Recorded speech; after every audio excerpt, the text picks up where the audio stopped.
Welcome, friends. Here we are planning to revise homeopathic materia medica from Ellen's keynote. And here today, what we are going to discuss is remedy number 165, Spongia tosta.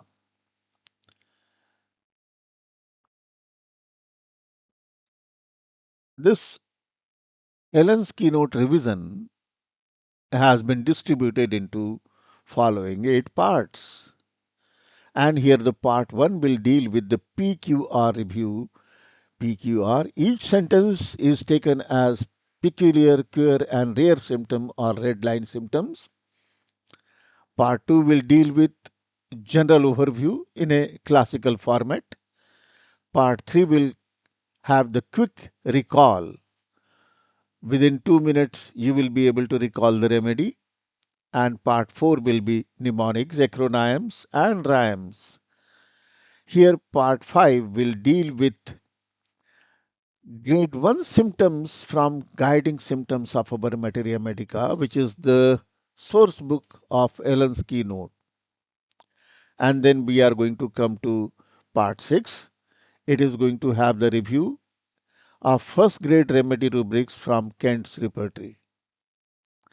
Part 7 will include a clinical correlation with PQRs, or you can say it is a applied part of materia medica. And then last part comes part 8, MCQ review. And here we are going to deal with MCQs which have been already taken up from public service commissions like state public service commissions, UPSC, MD entrance, and other important examinations. So here we are dealing with homeopathic remedy, Spongia tosta. Please remember, its common name is roasted sponge and it belongs to animal kingdom, and its natural order, or you can say family, is Colenterata. The remedy was proved by Dr. Honeyman. Here comes the part 1A PQR review. And as we have been dealing with Ellen's keynote, so the whole text comes from Ellen's keynote, and this is a good study for, especially for BHMSO students, interns, house physicians, and practitioners at large. I am Dr. V.K. Chauhan. So, friends, let us go ahead and see what Ellen's keynote tells us about. This is the text, front page of the text or cover page, which we are going to follow. And this is the total remedy which is represented in this particular small box, which is given in Ellen's keynote.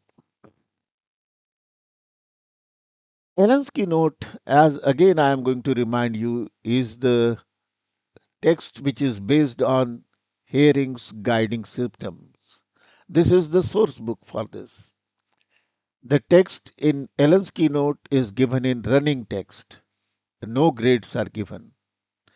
However, please remember that Hering has given 4 grades to the symptoms. And in Ellen's, each sentence represents a PQR, and this PQR may not necessarily be the first grade representation which you will find in Hering's guiding symptom. It can be a 4th grade symptom also. So the selection of PQR is entirely done by Dr. Ellen on the his clinical uh, review of that particular symptom and usefulness in the practice. So he has a very unique way of picking up of symptoms.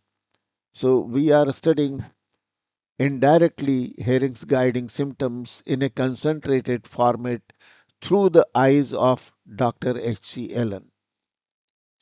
The drawback and limitation of this work, what I find is text is disorganized in sequence and continuity, which makes it very difficult for remembering. If you go through the text repeatedly, even then You will never be able to recall the symptoms in the time when you need it most to recall. Once again, if you go through the text here, what I have given for Spongia tosta in Allen's keynote, you will find that it has got total 16 PQRs. 16 PQRs means 16 sentences which cover up the red line symptoms. Each sentence to us is an idea or red line symptom. So let us go ahead. We go to the first symptom, or you can say first line or first sentence, PQR1, and it tells us for the tubercular diathesis, the analysis of this particular text, it tells us about the diathesis of Spongia tosta. PQR2 tells us especially adapted to diseases of children and women. Light hair, lax fiber, fair complexion, and comparison is bromium. So this particular rubric, this particular sentence, this particular PQR has two components. One is the physical attributes of a Spongia tosta, the client characteristics, somatic client characteristic, and second is the diathesis. What is the diathesis? Especially for diseases of children and women.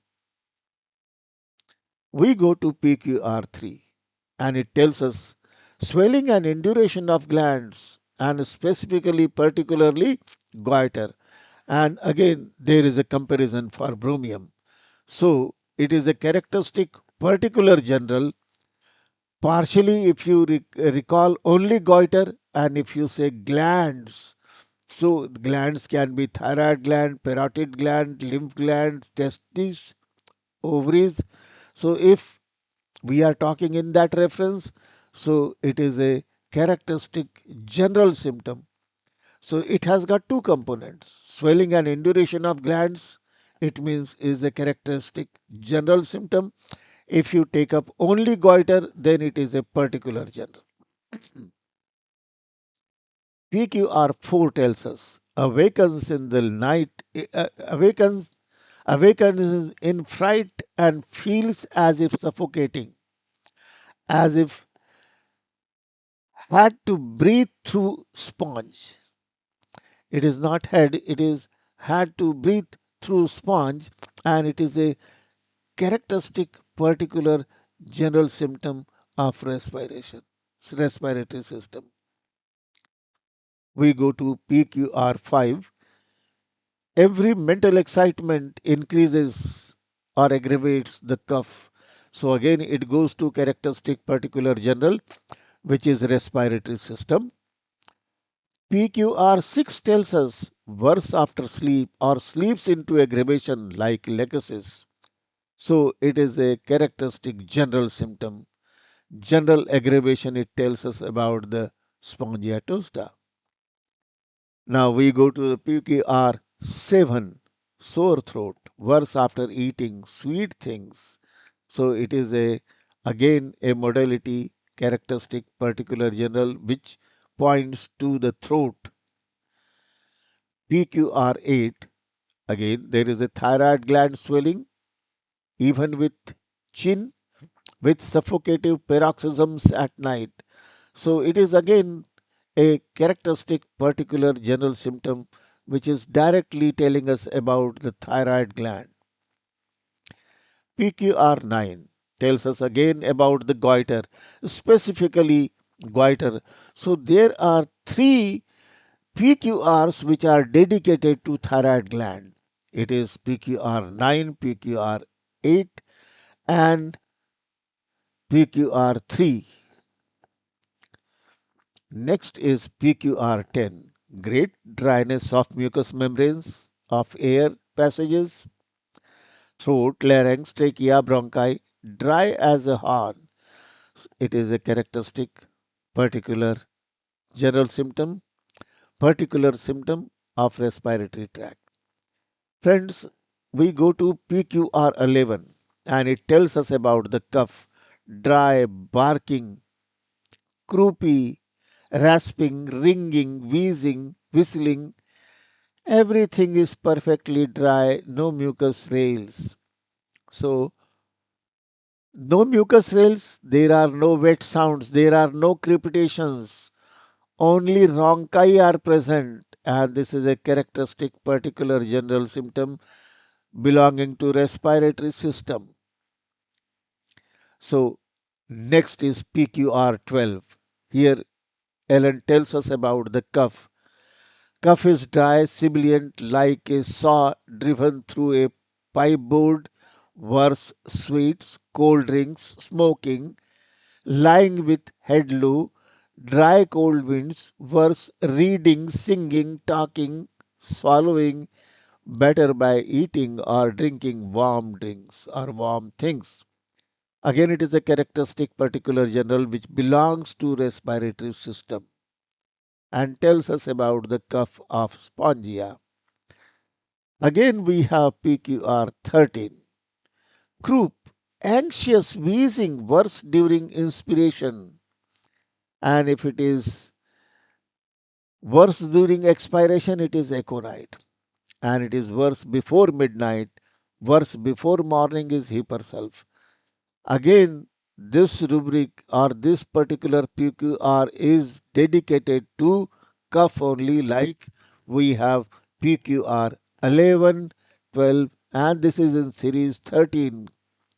It is a characteristic particular general of respiratory tract. Now comes PQR 14, palpitation. Violent with pain and grasping respiration, awakened suddenly after midnight with suffocation and great anxiety. Valvular insufficiency before and during menses. It is a characteristic particular general symptom belonging to cardiovascular system, and here the heart symptoms are associated with organic disease, valvular insufficiency. So there is a regurgitation, aortic regurgitation, mitral regurgitation, that kind of valvular involvement is there. We come to PQR 15, angina pectoris, contracting pain, heat, faintness, suffocation, anxiety, and sweat, worse after midnight. This is again CVS symptom and it points toward the angina pectoris. So there are two very important organic conditions are there, coronary artery disease and there is valvular insufficiency. These two PQRs 14 and 15 are dedicated here for cardiovascular system.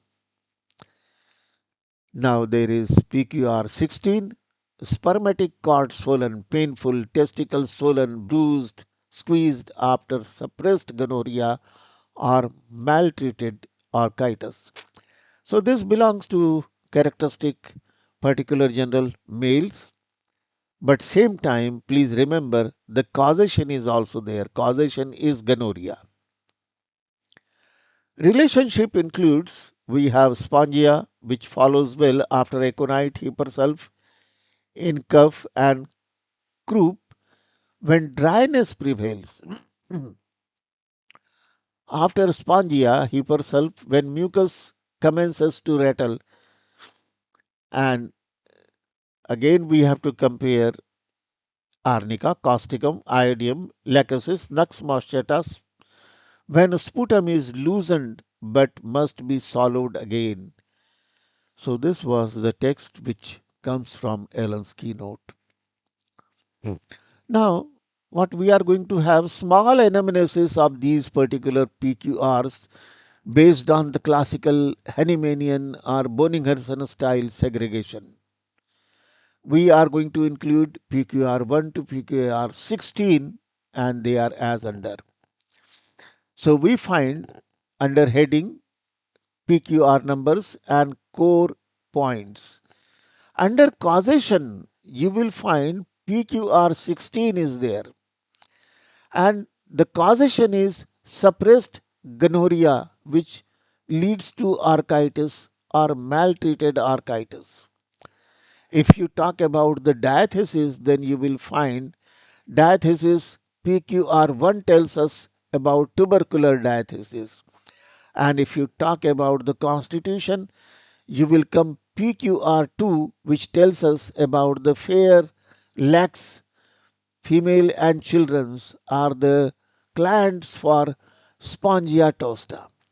We have characteristic generals and PQR5 and PQR6, which tells us excitement which aggravates cough, and there is a general aggravation after sleep.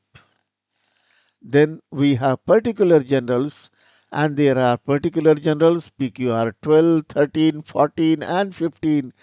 They are dedicated to respiratory and cardiac modalities.